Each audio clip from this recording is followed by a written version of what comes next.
Saudara-saudara yang dikasihi Tuhan, kita berjumpa kembali di kanal Forum 195 di episode ke-23 dengan topik yang merupakan rangkuman dari episode ke-19 sampai 22 atau bagian pertama sampai keempat dari pembahasan kita tentang Tritunggal. Ini kita lakukan sebagai penguatan dan pertahanan iman dari serangan pada fondasi kekristenan. Sekalipun saya katakan rangkuman, tetaplah kita harus menyimaknya secara hati-hati dan mendalam. Dengan doktrin Tritunggal inilah Allah kita memperlihatkan bahwa Dialah standar tentang Allah, sebagaimana kesaksian Alkitab yang memperlihatkan Allah kita tidak mungkin bisa disamakan dengan Allah lain yang ada di dunia ini. Oleh karena itu, hentikan segala upaya yang mencoba mengundergrade Allah orang Kristen dengan cara mengacak-acak Tritunggal melalui pintu masuk pelecehan pada statuta Yesus Kristus. Sebagaimana yang telah kita pelajari bersama, upaya Anda itu semua akan sia-sia karena yang menghadang Anda adalah konstruksi Alkitab. Jika Anda hendak meneruskan cara Anda, maka sebaiknya Anda membuat kitab suci yang baru. Bila perlu, Anda membuat Tuhan yang baru, sekaligus Anda sebagai nabinya. Saudara-saudara yang terkasih, bila kita telusuri tentang Allah melalui Alkitab, memang kenyataan itu akan terlihat dengan jelas melalui sebuah perenungan yang mendalam atau kontemplasi. Anda tidak perlu mendengar kata-kata orang bahwa kita tidak bisa membuat analogi tentang Allah, karena semua yang di sekitar kita adalah benda ciptaan, tidak layak dipakai untuk mengenali Allah. Jadi, orang tersebut meminta kita agar menerima apa adanya saja. Itu tidak benar. Bila kita ikuti kata-kata itu, maka runtuhlah ajaran Alkitab yang justru meminta kita harus mengenali Allah kita, bahkan harus merenungi firman Allah siang dan malam. Memang benar, seluruh yang ada di dunia ini adalah ciptaan Allah. Sekalipun demikian, tetap ada satu komponen di dalam diri manusia yang bukan benda ciptaan, melainkan diberikan Allah secara langsung, yaitu roh manusia yang berfungsi sebagai pelita Tuhan, sekaligus sebagai jembatan penghubung antara Allah dengan manusia. Jadi, Allah sudah memberikan sarana untuk melakukan kontemplasi di dalam kebersihan hati melalui persekutuan antara roh manusia dengan roh Allah. Allah akan membuka dirinya dan berkenan untuk mengenalkan dirinya, termasuk mengenalkan diri bahwa Dialah Sang Maha Pencipta. Saudara-saudara yang terkasih, mengapa saya katakan tidak benar atas pernyataan orang itu bahwa kita tidak bisa membuat analogi tentang Allah kita? Bila kita sudah membuat batasan seperti itu, sebenarnya itu memperlihatkan sebuah sikap yang tidak bertanggung jawab. Itu adalah ciri agama pagan yang tidak akan pernah mampu membangun relationship antara kita sebagai ciptaan dengan pencipta kita. Ini diakibatkan kita mengambil jalan pintas dengan membuat garis batas antara kita dengan pencipta. untuk menghubungkan jurang pemisah itu, kita meng-create sebuah cara bagaimana kita bisa dengan mudah mengenali Allah kita. Kalau perlu, dengan setuntas mungkin. Dan yang paling mudah adalah dengan menempatkan Allah di sisi sebagai misteri. Sedangkan di sisi manusia, kita hanya sebagai penerima mandat semata, yaitu sebagai hamba. Terjadilah ajaran yang dipenuhi dengan kontradiktif. Kita selalu mengatakan, Allah itu Maha Pengasih dan Maha Penyayang. Logika menjadi tidak masuk lagi. Bila Allah memiliki sifat yang sedemikian baik seperti itu, sudah pasti Allah tidak menginginkan hubungan yang berkasta, apalagi sebagai tuan dan hamba. Allah tentu menginginkan hubungan dalam bentuk yang jauh lebih dekat atau akrab, bagaikan hubungan kasih antara seorang ayah dan anaknya. Konsekuensi model agama pagan ini adalah mereka tidak akan pernah bisa mengenali Allah mereka sampai kapanpun. Melihat sikap pasif Allah mereka, maka kita maklum bahwa Allah agama pagan itu sebenarnya adalah Allah yang mati. Saudara-saudara yang terkasih, karena Allah mereka itu adalah Allah yang mati, maka mereka hanya mengutamakan penyembahan kepada Allah mereka, dengan harapan Allah mereka akan mengabulkan permohonan mereka. Disinilah problematik agama pagan ini. Kedamaian hati mereka muncul dari pengaruh sebuah penyembahan. Berbeda dengan agama Kristen yang memperoleh kedamaian dari hasil persekutuan dengan Allah di dalam hati.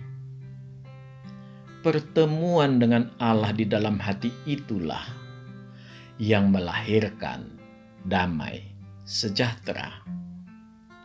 Dari sini kita menjadi paham pengetahuan kita pada Allah yang mati itu tidak akan pernah membawa kita untuk bisa menjawab tentang misteri alam ciptaan, alam sorga, apalagi tentang pribadi yang membuat segalanya itu menjadi ada, yaitu Allah. Di benak umat, mereka hanya tahu bahwa Allah menurunkan atau membuat hukum dan peraturan. Itu adalah hal yang mustahil terjadi, karena Dia sendiri sebenarnya Allah yang mati. Jadi, keberadaan hukum itu bukan dari Allah Yahweh, melainkan hasil karya nabi agama pagan itu sendiri atas petunjuk iblis. Akibatnya, kitab suci agama pagan itu menjadi bocor di mana-mana. Bukan sekedar bocor halus lagi, tetapi sudah bocor keliling. Sekalipun demikian, para pemuka agamanya tetap nekat mengajarkan kegilaan demi kegilaan yang tidak ada tertulis di kitab sucinya. Bahkan, bila pun ada, hanya merupakan hasil contekan yang memang salah total. Yang paling gila, mereka mengajarkan yang dari Alkitab, tetapi dengan mengklaim itu adalah ucapan Allahnya atau nabinya. Saudara-saudara yang terkasih, para penceramah mereka benar-benar tidak memiliki arah yang pasti. Semua diakibatkan konstruksi kitab sucinya sudah rusak dikarenakan hanya merupakan hasil reparasi sana dan sini dengan modal yang dikatakan menghafal. Bila sedemikian kuatnya kita bisa menghafal ribuan bahkan puluhan ribu ayat, maka dunia ini sudah sedemikian cepat maju. sayang, 1000 sayang. Justru negara-negara penganut agama paganlah yang paling terbelakang dan hanya bisa sebagai konsumen secara teknologi. Sekali lagi harus saya katakan, semua itu terjadi dikarenakan konstruksi kitab sucinya yang hancur lebur dan sudah melenceng jauh dari sumber utamanya. Semua itu terjadi dikarenakan para pemuka atau pendiri agama pagan ini tidak memiliki kerendah hatian. Yang ada hanya sikap sembrono dan keangkara murkaan. Akibatnya sekarang baru disadari di zaman internet ini betapa berbahayanya agama pagan ini terhadap kesinambungan hidup umatnya ke arah pada kehidupan kekal nanti setelah kematian menjemputnya. Rasa gamang dan pasrah menghantui mereka. Akibatnya tidak berani membuat keputusan. Apapun itu, mereka harus memilih. Tidak ada alasan lagi. Dunia sudah terbuka lebar. Yang terbaik adalah segera tinggalkan agama pagan Anda dan persetankan semua apa yang dikatakan pemuka agama Anda. Karena keselamatan kekal bukan dari mereka, melainkan dari Tuhan Yesus Kristus. Saudara-saudara yang terkasih, berapa banyak kesalahan yang bisa ditolerir keberadaannya di sebuah kitab suci. Secara nalar pikir yang sehat, apalagi dikatakan adalah kitab suci yang jatuh gedebrus dari langit, maka satu buah kesalahan pun tidak diperbolehkan ada di sana. Bila kita melihat source atau sumber utama kitab suci agama Samawi, yaitu Samaria, Yahudi, dan Kristen, akan terlihat benang merah yang sangat jelas. Aliran waktunya juga sangat jelas, dimulai dari penciptaan alam semesta melalui Taurat Samaria, yang merupakan keturunan Yakub kuno, yang seluruhnya tercatat dengan akurat sebanyak 5 kitab: Kejadian, Keluaran, Imamat, Bilangan, dan Ulangan. Taurat inilah yang ditulis Musa, yang dimulainya berkisar tahun 1200 sebelum Masehi, sejak dia masih sebagai pangeran di Mesir. Garis waktu bergeser ke masa agama Yahudi sampai berakhirnya kekaisaran Alexander Agung, Raja Yunani yang menjajah Israel. Di rentang waktu inilah Alkitab Perjanjian Lama ditulis, yang dinamakan sebagai Tanah Yahudi, yang seluruhnya berisi 39 kitab, termasuk Taurat Samaria, dan diteruskan dengan kisah sejarah kenabian, kerajaan Israel, dan kisah kehidupan manusia, yang tetap merupakan kelanjutan dari rancangan Allah Yahweh tentang kehadiran Juru Selamat, sebagaimana yang dijanjikannya di Kejadian 3 ayat 15. Di masa penjajahan Yunani inilah seluruh budaya Israel dirusak habis-habisan dan digantikan dengan budaya Yunani. Pada saat ini jugalah kitab suci Perjanjian Lama diwajibkan diterjemahkan ke bahasa Yunani dan dinamakan Septuaginta. Zaman inilah yang dikenal sebagai zaman Helenisme. Saudara-saudara yang terkasih, garis waktu terus berjalan sampai ke masa penjajahan ke-6 bangsa Israel, dihitung dari mulai di Mesir, yaitu masa penjajahan Romawi. Dari sinilah ditulis kitab Perjanjian Baru yang berisi 27 kitab yang isinya tentang penggenapan nubuat Allah Yahweh di Kejadian 3 ayat 15, yaitu lahirnya juru selamat yang bernama Yesus Kristus. Dan pengikut Yesus Kristus itulah yang dinamakan Kristen. Dan kitab sucinya bernama Alkitab yang berisi 66 kitab. Garis waktu agama samawi telah selesai karena kitab Perjanjian Baru sudah memberi nubuat apa yang akan terjadi sampai akhir zaman. Inilah yang dimaksud Alkitab, bahwa kita sudah berada di zaman akhir. Artinya, tidak akan ada lagi ajaran-ajaran baru ataupun nabi-nabi yang baru. Artinya, bila terjadi demikian, itu semua adalah palsu. Dari sini sangat terang benderang, tidak dimungkinkan lagi ada agama pagan yang hendak menempel bagaikan benalu ke Alkitab. Mengapa agama pagan ini ingin menempel? Semua itu harus dilakukan dikarenakan agama itu tidak memiliki sumber untuk menjelaskan isi kitab sucinya ke zaman yang lebih tua dari saat nabinya menerima wahyu berupa kitab suci. Sang nabi terpaksa mencangkok ke Alkitab hanya dengan modal mendengar. Sudah, selesailah semua. Jadilah sebuah kitab suci. Begitu sembrono. Jelaslah sekarang mengapa Alkitab tidak mengizinkan benalu menempel di dirinya. Inilah sifat protektor dari Alkitab.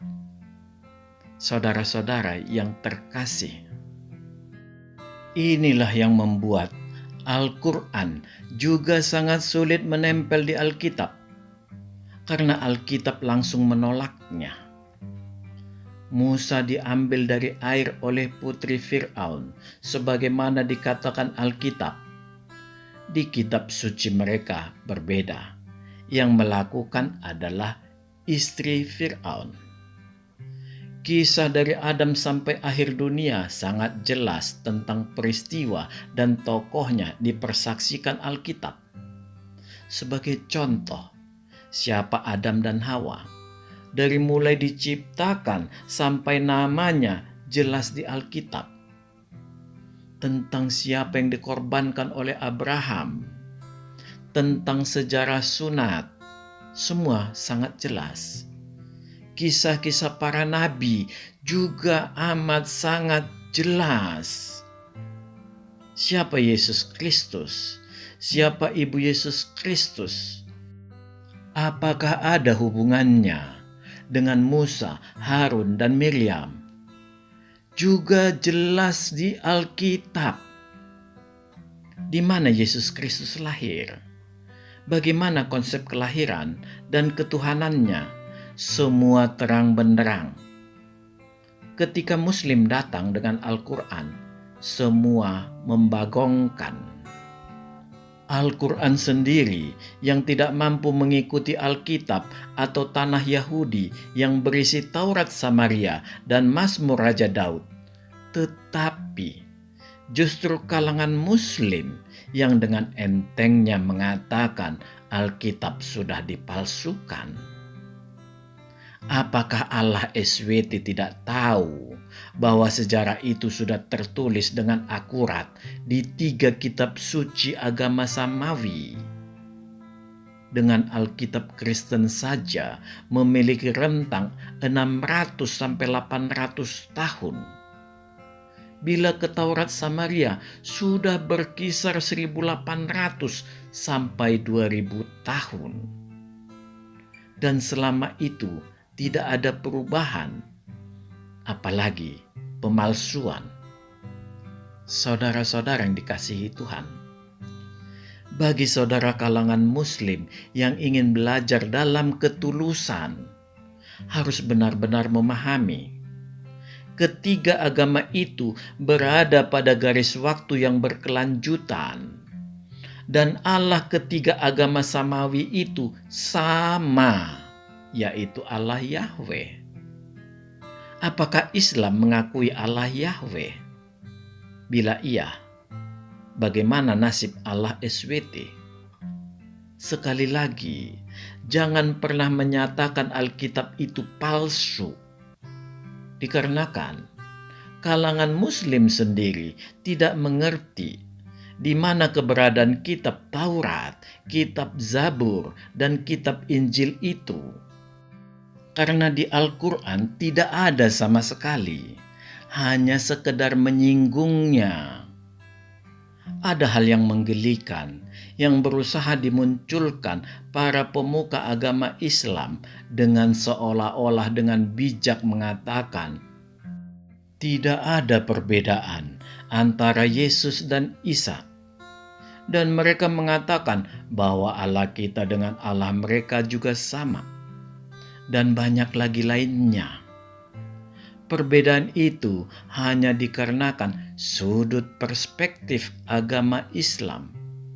Sungguh mengerikan. Itu bukan perspektif atau sudut pandang, tetapi memang keliru.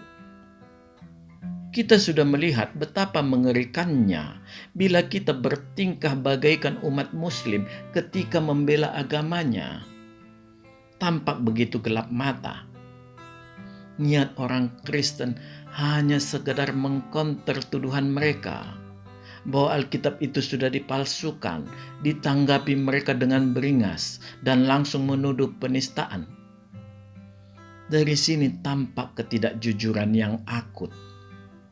Saudara seimannya yang sudah jelas-jelas melakukan penistaan, justru dia menutup mata. Disinilah perlunya kalangan Kristen berhati-hati. Jangan harapkan muncul sikap wisdom dari mereka.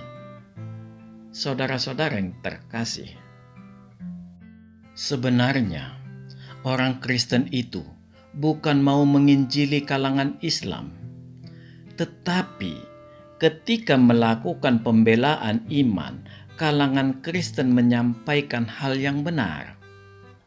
Berita atau kabar yang benar ini yang justru mengejutkan Muslim.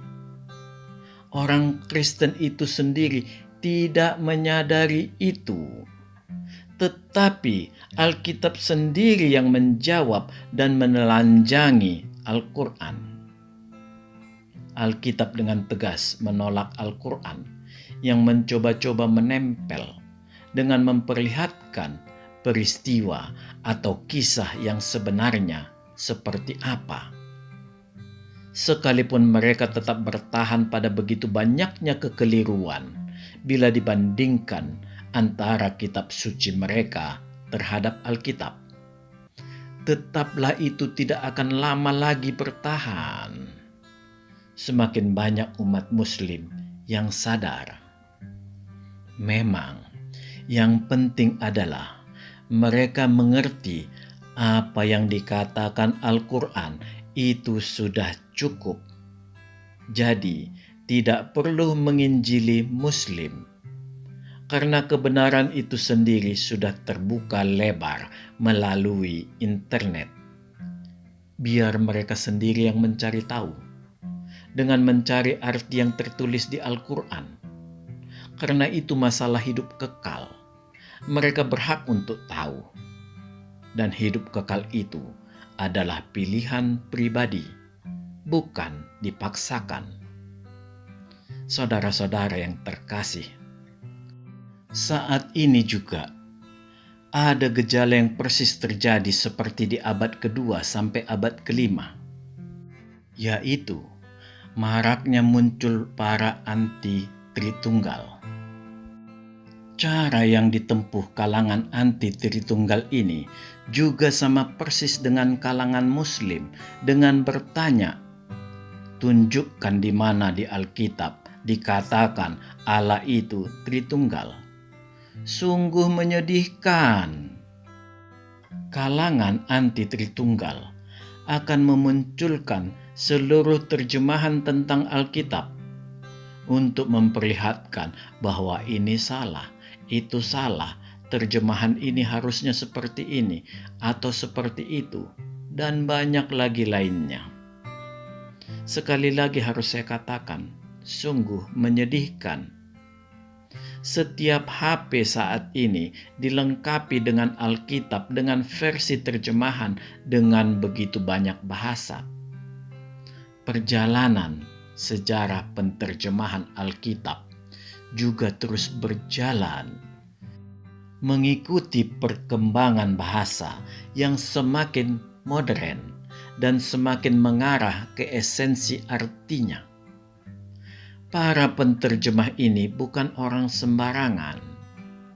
Mereka adalah kumpulan ilmuwan dari banyak disiplin ilmu untuk menempatkan padanan yang tepat dalam mengartikan sebuah kata. Jadi, bahasa modern apapun yang Anda gunakan saat ini boleh dikatakan hampir 100% tepat dalam mengartikannya. Dikarenakan disesuaikan dengan waktu, tempat, dan bagaimana terjadinya peristiwa, dan lain-lain. Artinya, terjemahan mereka bukan terjemahan yang baku dan mati. Arti yang lebih dalamnya adalah terjemahan hati kita sendiri akan menuntun kita pada kebenaran yang hakiki. Saudara-saudara yang terkasih, bila Anda hendak menganalisis data dari luar, jangan pernah Anda lupa untuk mengkalibrasinya ke Alkitab, agar interpretasi Anda tidak salah. Demikian juga bila Anda hendak mendalami isi Alkitab, silakan Anda lakukan dengan kontemplasi atau perenungan yang mendalam di dalam tuntunan Roh Kudus. Kebersihan hatimu akan membawa engkau lebih mengenali Allah tanpa merusak konstruksi Alkitab. Banyak menit yang telah kita lewati dengan melihat gejolak kengerian yang terjadi pada agama pagan. Itulah yang akan terjadi apabila kita lupa mengkalibrasi ke Alkitab serta tidak memohon tuntunan Roh Kudus.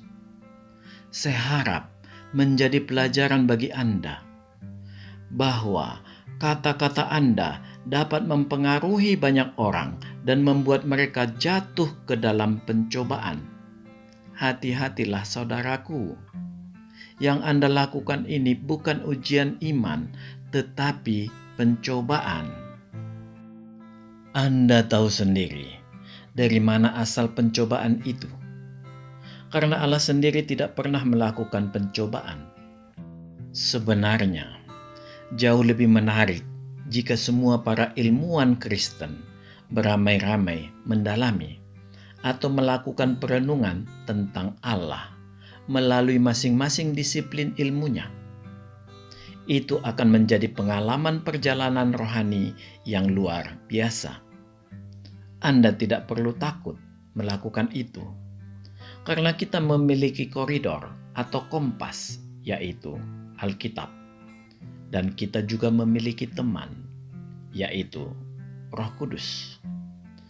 Perjalanan rohani yang benar akan tetap sesuai dengan apa yang dikatakan atau dipersaksikan Alkitab. Saudara-saudara yang terkasih, dari seluruh yang sudah kita pelajari bersama, kita paham bahwa segalanya di dalam Allah, atau lebih spesifik kita katakan di dalam Tuhan Yesus Kristus. Baik segala keadaan, segala dimensi, maupun segala peristiwa, semua tetaplah berada di dalam Yesus Kristus. Tuhan Yesus Kristuslah yang mengelola sendiri segalanya di dalam dirinya. Mengapa kita katakan demikian?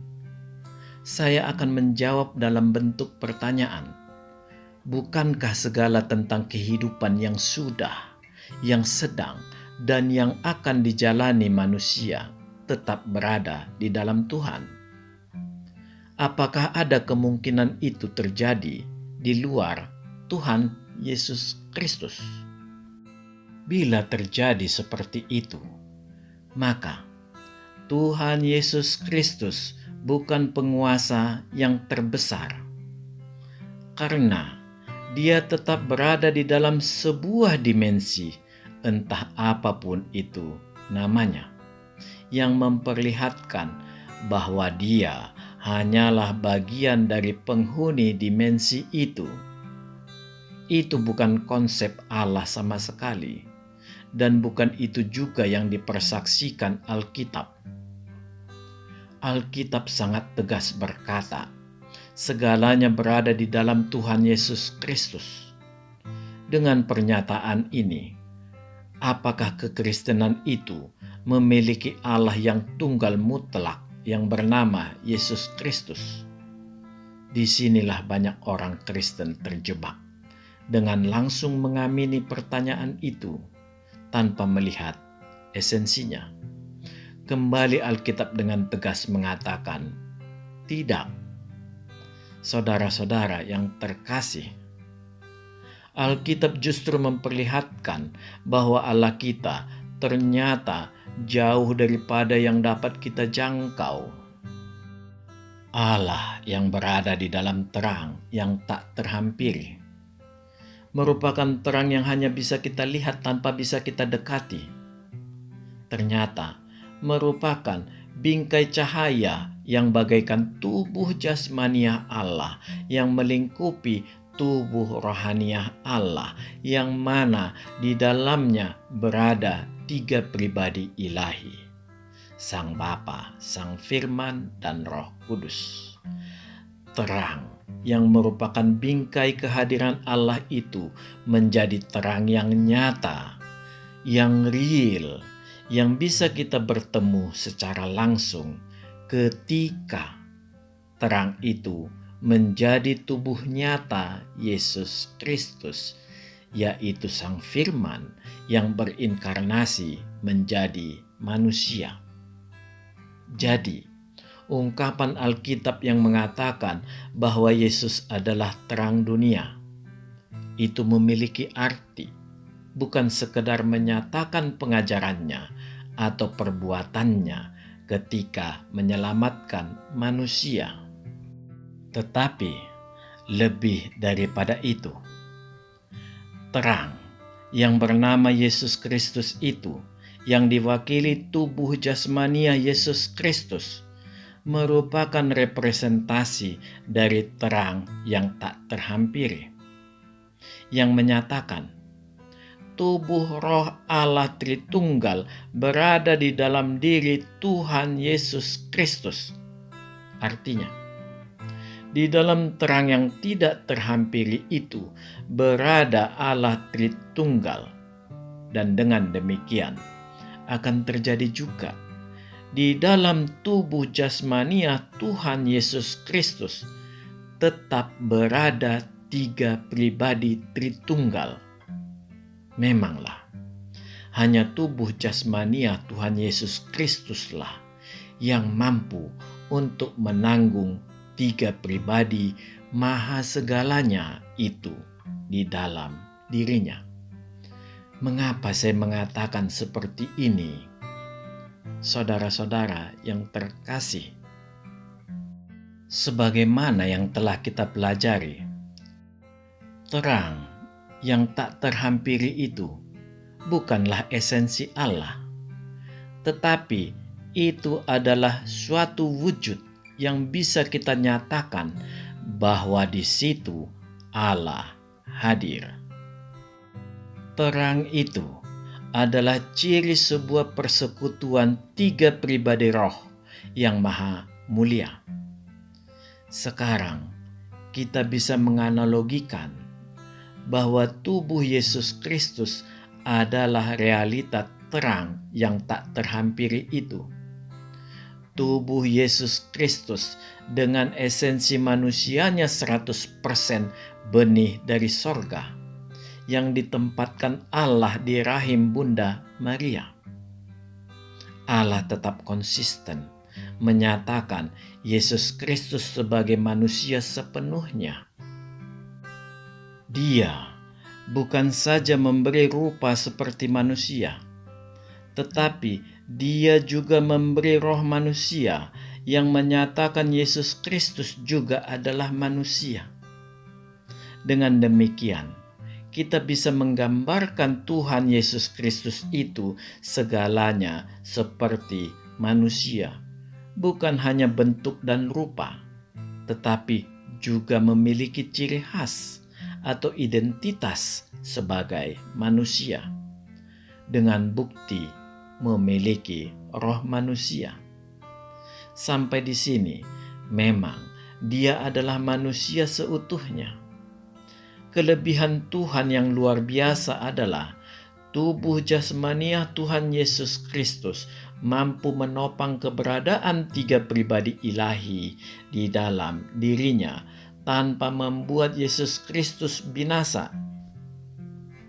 Inilah yang menjadikan bahwa hanya Dialah domba kudus yang mampu menebus seluruh manusia.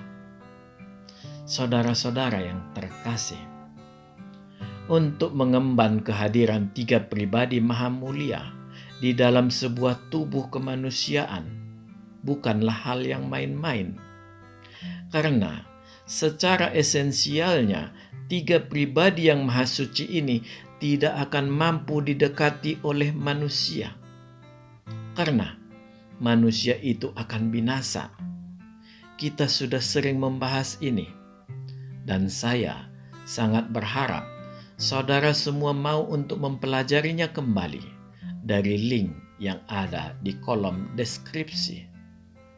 Di sana, saudara juga bisa melihat bagaimana peristiwa memilukan terjadi di saat kematian Yesus Kristus.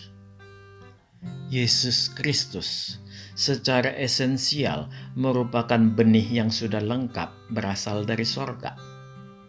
Yesus Kristus berinkarnasi dari Allah sebagai Sang Firman, dan tetaplah sebagai Allah juga berada di dalam tubuh manusianya. Unsur kemanusiaan Yesus Kristus adalah unsur tambahan semata. Ini disebabkan Sang Firman tidak akan bisa melepaskan keilahiannya walau hanya sekejap, sekalipun dalam rupa manusia. Di sini kita tidak bisa membayangkan kemampuan tubuh jasmania Yesus Kristus yang mampu menopang esensi roh Sang Firman, yang mana roh Sang Firman ini sendiri sama sekali tidak bisa lepas dari dua pribadi agung lainnya, karena ketiganya selalu berada di dalam persekutuan roh ilahi. Dan ini terlihat dari kemampuan adikodrati yang tetap dimiliki Tuhan Yesus Kristus, sekalipun sebagai manusia. Sebagai contoh, mampu melakukan banyak keajaiban secara tubuh manusianya, seperti tidak makan dan tidak minum tanpa jeda selama 40 hari dan 40 malam. Mampu mengalami siksaan yang sedemikian mengerikan, yang bila dikenakan pada manusia biasa, maka sudahlah pasti manusia itu akan mati. Tetapi itu tidak terjadi pada Yesus Kristus dan banyak keajaiban lainnya. Padahal ketika Yesus Kristus sebagai manusia, Dia mengosongkan dirinya. Artinya, Dia tidak mengandalkan keilahiannya. Dan pada saat inilah Yesus Kristus akan lebih rendah dari tiga pribadi lainnya, bahkan lebih rendah dari malaikat. Tetapi tetaplah kemanusiaan Yesus Kristus mampu menanggung itu semua, semua hanya diakibatkan sebuah kekuatan yang timbul di dalam diri manusia Yesus Kristus, yaitu iman. Iya, iman yang lahir akibat persekutuan roh manusia Tuhan dengan roh ilahi Sang Firman. Untuk memahami rangkaian ini, kita perlu mendalaminya. Saudara-saudara yang terkasih, Yesus Kristus adalah satu pribadi yang sama dengan Sang Firman. Saya harus ulangi, pribadinya satu, nature-nya yang dua. Karena memang Sang Firman-lah yang berinkarnasi menjadi Yesus Kristus. Yesus Kristus memiliki dua nature, yaitu nature ilahi, yang mana roh Sang Firman berada di dalam tubuh manusia Yesus Kristus. Juga nature sebagai manusia yang diindikasikan kehadiran roh manusia yang juga ada di dalam tubuh Yesus Kristus. Jadi, satu-satunya manusia yang memiliki dua roh di dalam dirinya hanyalah Yesus Kristus, yaitu roh manusia dan roh Sang Firman. Dari pembelajaran kita di video-video terdahulu, kita mengerti bahwa yang disebut manusia bukan karena posturnya seperti manusia, tetapi keberadaan roh manusia itulah yang membuat manusia disebut sebagai manusia. Berhati-hatilah saudaraku semua. Ini harus kita tegaskan karena memahami ini cukup rumit, tetapi disinilah kuncinya agar kita dapat mengerti.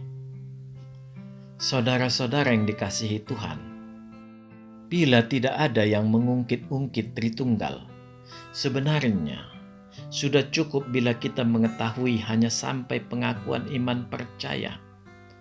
Tetapi memang sudah saatnya kita harus belajar lebih. Karena memang niat mereka sudah bukan sekedar meruntuhkan doktrin Tritunggal, tetapi sudah mengarah ke pengaburan Alkitab. Setelah Yesus Kristus menyelesaikan seluruh tugasnya, maka dia kembali dipermuliakan. Artinya, statuta keilahiannya pulih seperti semula. Mengapa seperti itu? Karena itu adalah bagian rencana Allah Yahweh untuk menggenapi Efesus 1 ayat 10. Silakan saudara semua membacanya. Jelaslah semua sekarang. Memang hanya Allah yang mampu menyelamatkan manusia, sekalipun dalam rupa manusia. Memang hanya Allah yang mampu menopang seluruh dunia ini dengan segala yang ada di sorga. Memanglah hanya Yesus Kristus yang mampu melakukan itu semua. Terpujilah Tuhan Yesus Kristus selama-lamanya. Amin. Tuhan memberkati kita. Marilah kita masuk ke saat teduh sejenak.